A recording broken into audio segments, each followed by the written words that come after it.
ప్రస్తుతం మనతో పాటు ఈ ఆశ్రమానికి సంబంధించిన అధ్యక్షుడు ఉన్నారు. ఈ రాయికి సంబంధించిన మరికొన్ని వివరాలు సార్ ద్వారా తెలుసుకుందాం. నమస్తే సార్. ఓం శ్రీ గురుభ్యో నమః. ఓం శ్రీ కేదారానంద స్వామియే నమః.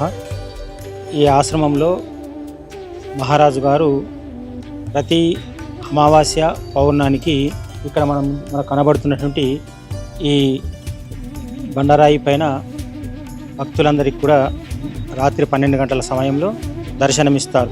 ఈ కార్యక్రమం దాదాపుగా 1987 నుంచి 87వ సంవత్సరం నుంచి మహారాజు గారు కఠినమైనటువంటి దీక్ష చేసినటువంటి తర్వాత ప్రతి అమావాస్య పౌర్ణానికి ఇక్కడ ఈ బండరాయి పైన వచ్చే భక్తులందరికీ కూడా దర్శనమిస్తారు. అయితే సార్ మీరు ఇంతకుముందు చెప్పినట్టు ఈ రాయి అనేది స్వామివారి రాయి పైన కూర్చొని దీక్ష చేస్తుంటారన్నది చెప్తారు కదా.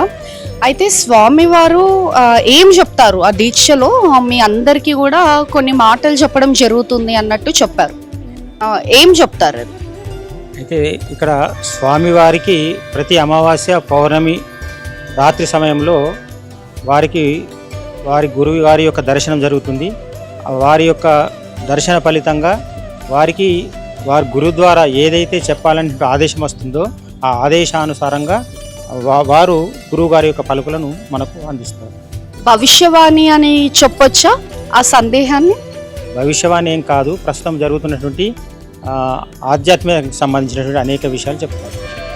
ఆధ్యాత్మికానికి సంబంధించినవి కానీ ఇక్కడికి వచ్చేటువంటి భక్తులు ఎక్కువ మంది నిరక్షరాస్యులు ఉంటారు కాబట్టి వారికి అర్థమయ్యే భాషలో, సరళమైన భాషలో వారికి అర్థమయ్యే రీతి లోపల ఈ వేదాలకు సంబంధించిన సారం కానీ మహాత్ములు చెప్పినటువంటి సందేశాలను కానీ ఆ వాక్కు ద్వారా అందరికీ అందిస్తారు.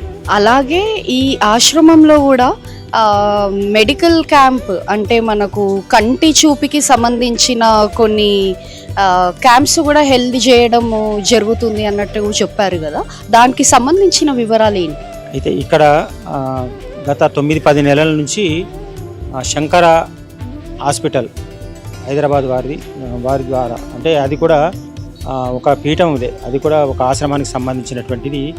ఆ శంకర హాస్పిటల్ కంటి ఆసుపత్రి వారి యొక్క సౌజన్యంతో ఇక్కడ కంటి శిబిరం అనేటువంటిది నిర్వహిస్తూ ఉన్నారు. ఇప్పటి వరకు దాదాపుగా 2000కు పైగా వారికి మోతేబిందుకు సంబంధించింది స్పెషల్ ఆ క్యాంప్ యొక్క స్పెషల్. ఆ మోతేబిందు ఉన్నటువంటి భక్తులందరికీ కూడా లెన్స్ వేయడం అనేటువంటిది ఉచితంగా వేయడం జరుగుతుంది. ఇక్కడికి వాళ్ళు ఉచిత రవాణా సౌకర్యము, భోజన వసతి కూడా ఏర్పాటు చేస్తారు. ఇక్కడికి హైదరాబాద్ నుంచి బస్సులు వస్తాయి. ఆ బస్సుల ద్వారా అక్కడికి తీసుకెళ్తారు. అక్కడ మోతేబిందు పరీక్ష చేసి దాంట్లో లెన్స్ వేసి మళ్ళీ తీసుకొచ్చి ఇక్కడ దిగబెడతారు ఉచితంగానే, పూర్తిగా ఎలాంటి డబ్బులు తీసుకోవడం అనేటువంటిది లేదు. అయితే ఈ ప్రస్తుతం ఈ ఆశ్రమం ఎలా నడుస్తుంది సార్? ఎందుకంటే ఇన్ని ఉచిత క్యాంప్స్ కానీ, మళ్ళీ అసలు ఇది చాలా ప్రత్యేకత. ఈ రాయి గురించి మీరు ఏదైతే చెప్పారో చూడండి, అలాగే చూస్తున్నట్లయితే ఈ రాయి మనకు లోపల ఆలయం నుంచి కనెక్ట్ అయి ఉంటుంది అన్నట్టు చెప్పారు మీరు. అది ఎట్లా సాధ్యం? అంటే ఇక్కడ మహారాజు గారు మొట్టమొదటిగా దర్శనమైనటువంటిది స్థలం ఇది.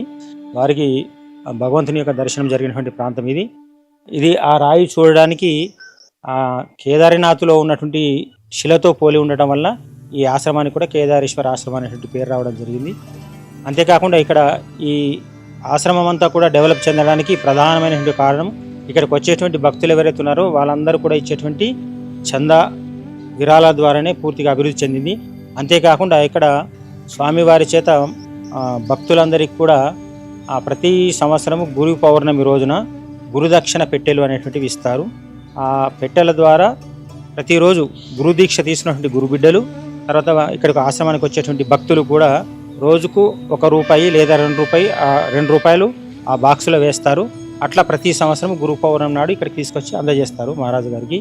దాంతో ఆ రకంగా వచ్చినటువంటి డబ్బుతో ఈ ఆశ్రమం అంతా కూడా విరాళం డెవలప్ చెందడం అనేది జరిగింది.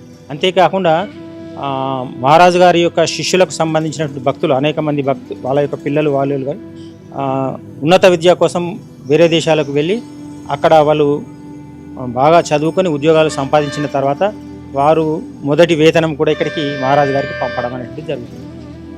సార్, అయితే ఇందాక మనం మాట్లాడుకున్నట్లు పిల్లలు కాని వాళ్ళు కూడా ఇక్కడ వచ్చి ఎక్కడెక్కడో హైదరాబాద్లో తిరిగి ట్రీట్మెంట్స్ సక్సెస్ అవ్వకుండా కూడా వాళ్ళకి కాన్పులు అనేది కాకుండా ఉండడం వాళ్ళు ఇక్కడికి వచ్చి స్వామివారి దర్శనం చేసుకుంటే మీరే ఒక ప్రత్యక్ష సాక్ష్యం అన్నట్టు చెప్పారు. 100% పిల్లలు అవుతారు అన్నట్టు అని చెప్పారు. ఏమంటారు దాని గురించి? అంటే ఇక్కడ మహారాజు గారు ఇచ్చేటువంటి అమావాస్య పౌర్ణమి రాత్రికి ఇచ్చేటువంటి దర్శనం తర్వాత ఎవరైతే సంతానం లేని వాళ్ళు ఉన్నారో వాళ్ళు కానీ, తర్వాత వారి వారి యొక్క వ్యవసాయ భూముల్లో కానీ, కొత్తగా ఇల్లు నిర్మించే వాళ్ళు కానీ, బోర్వెల్ వేసుకోవాలనుకుంటారు కదా, అట్లాంటి వాళ్ళు కానీ వాళ్ళకు ముందు ప్రాధాన్యత క్రమంలో కూర్చోబెడతారు. సంతానం లేని వాళ్ళు మొదటి వరుసలో వచ్చేసి వాళ్ళు ఫలములు తీసుకొచ్చుకుంటారు. 2 ఫండ్లు తీసుకొస్తారు. ఆ ఫండ్లను మహారాజు గారు స్పర్శించి వాళ్ళకు ఓట్లో వేయిస్తారు. దాంతో వారికి సంతానం కలిగిన వాళ్ళు దాదాపుగా 100%గా నేనైతే పూర్తి విశ్వాసంతో ఉన్న 100%గా సక్సెస్గా ఉంటుంది. చాలా మంచిగా వివరించారు సార్. Thank you.